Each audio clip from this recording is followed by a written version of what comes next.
చూడడానికి మాత్రం వచ్చాను. ఆట చూస్తే 45+ లాగా అనిపించలే, 21+, 20+, 18+ లాగానే ఉన్నారు అందరూ.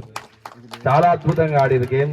అంటే నాకు యాక్చువల్లీ వెళ్ళాలి, కానీ ఆట చూస్తూ ఆగిపోవాలనిపించింది. చాలా అద్భుతంగా గేమ్స్ ఆడారు. ఎందుకంటే ఈనాటి యువత డ్రగ్స్కు, మత్తు పదార్థాలకు, డ్రింక్స్కి అలవాటు అవుతున్నారు.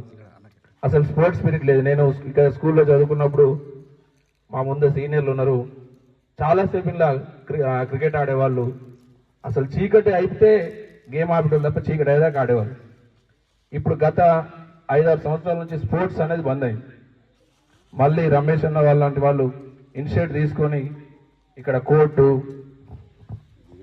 అట్లాగే ఇక్కడ ఈ లైట్స్ ఇట్లాంటి ఇక్కడ పెగడపల్లిలో కొంతమంది యువత స్ఫూర్తిదాయకంగా తీసుకొని స్పోర్ట్స్ను ముందుకు తీసుకెళ్తారు. సో వీటన్నిటికి కూడా సీనియర్లు ఇంత తోడ్పాటు చేయడము రాబోయే తరానికి, భవిష్యత్ తరాలకి స్ఫూర్తిదాయకంగా, మార్గదర్శకంగా ఉంటుంది.